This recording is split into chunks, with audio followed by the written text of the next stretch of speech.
I can't not talk about it anymore. Bro, DrDisrespect's opening his own studio, okay? I'm so excited. So I can't wait. Our first topic this week is landed late in the week. I was actually planning on doing like a whole other... like the one I wanted to talk about was like about mobile games and like how much money they make and how like Pokemon Go has made the same amount of money as Spoiler, it's a ton. They make so much money. Pokemon Go makes the same amount of money as the GDP of a small country. It's unbelievable, but also and I love great. that. Good job. I love that for them. You made a great game, and in 2016, I've never been happier. I've never been happier since I picked that Charmander when we got Pokemon Go.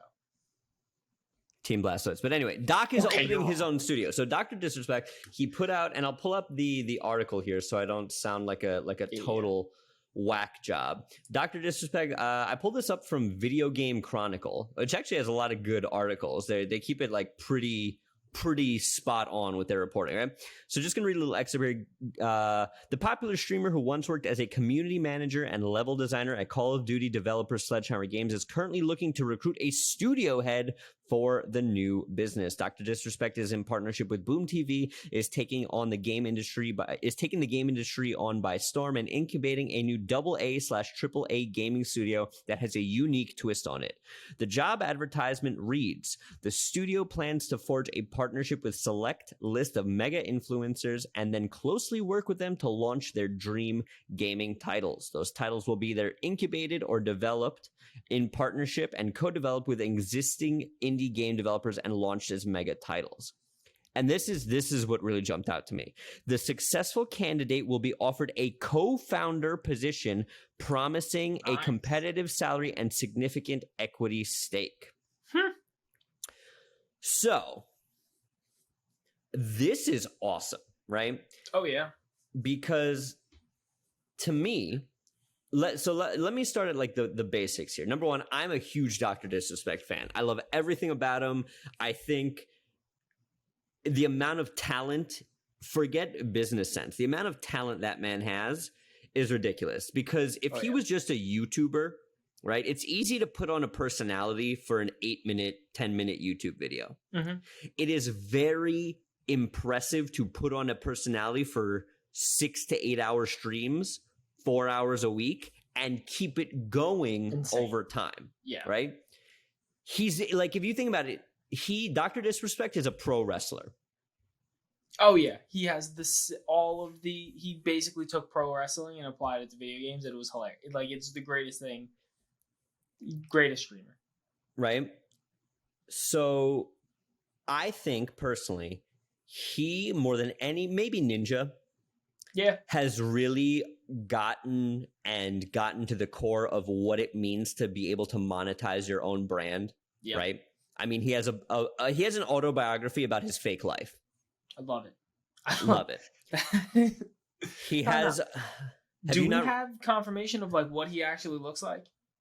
Oh yeah. Okay. So he was so that's the thing. He was a level designer at Sledgehammer before he was whatever DrDisrespect. His name is Guy Beam. He's actually like that tall in real life, right? Yep. If you ever see like pictures of him at like cons and stuff like that. But anyway, I think this is the most dangerous perfect storm of monetizing your own brand ever. Because this is somebody who understands deeply what it is to be on both sides of the fence. And that makes him so dangerous. He understands what it means to grow a product and grow a brand, but he also knows what it's like to be on the ground floor of game design. Yeah. Right? I mean, what's your take on this? Because I go in 100 different directions.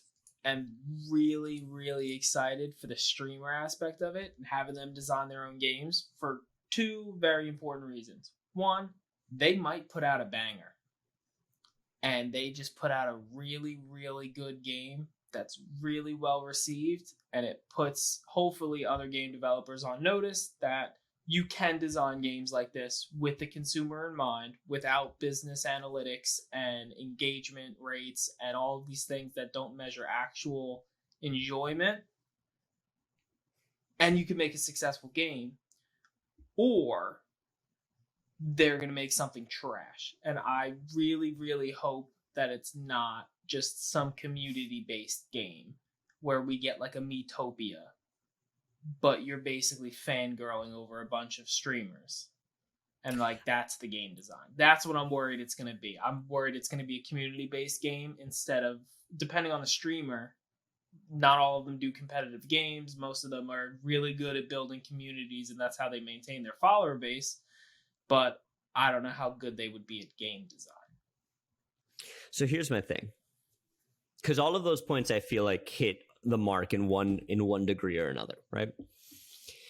To me, I'm of the opinion that it says it right here. Like I'm trying to figure out how to quantify it. The fact that he's giving out co-founder positions and equity stakes, right? Like that really stuck out to me. And what was the other one? Plans to forge a partnership with mega influencers to then help them work their dream gaming titles, right? That's what I'm concerned about. So to me, this sounds like more than one game. Okay. This sounds like a publisher, not a studio. Okay, yeah. Right? This to me sounds like he is looking to build out and plant his flag and start building out his corner of the internet to say, hey, I'm DrDisrespect Games. And under me, we are housing and fronting money for people to develop their games that align closely with our brand identity, what we feel, right? Yeah. Because that to me is where the money is, right? Like it's more valuable to own the land than to own the house kind of thing, right? I think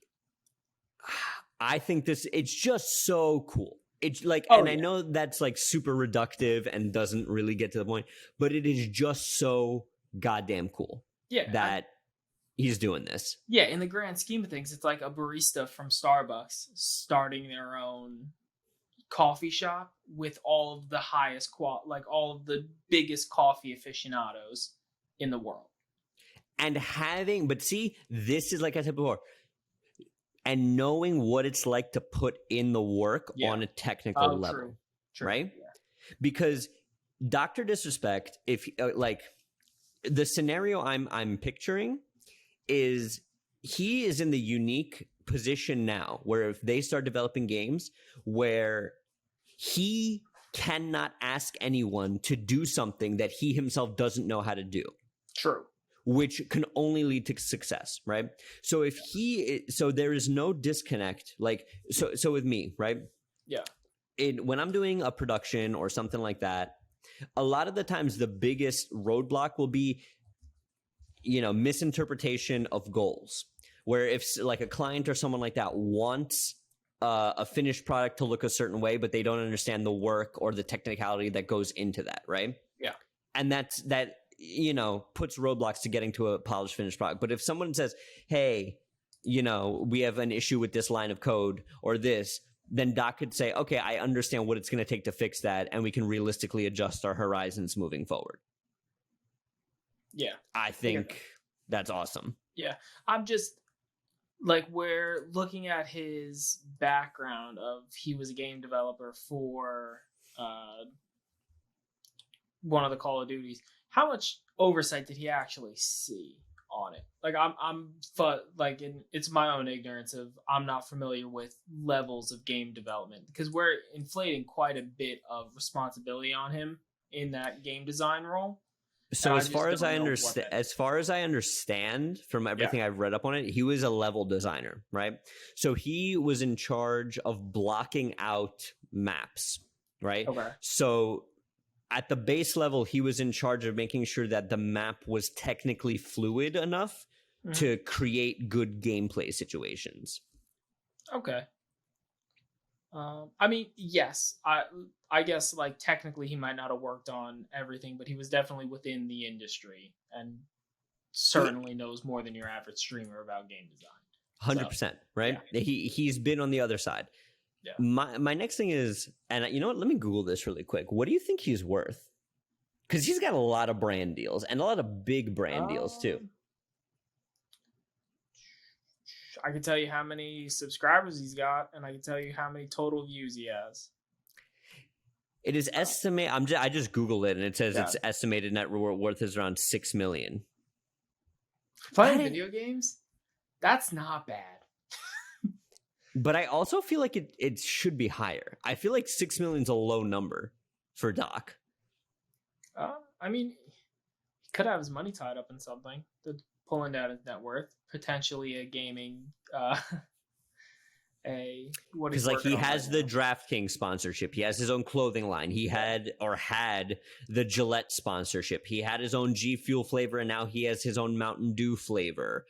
I think it's more than 6 million. I'd be willing to, but again, maybe I'm wrong because of his whole Twitch ban, which is like a whole other thing that is a whole other can of worms. Yeah.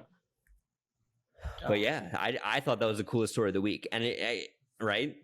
I'm just so excited about it. I feel like it's going to be like a huge passion project from like just people that make their living off games, making a game, and hopefully it's good.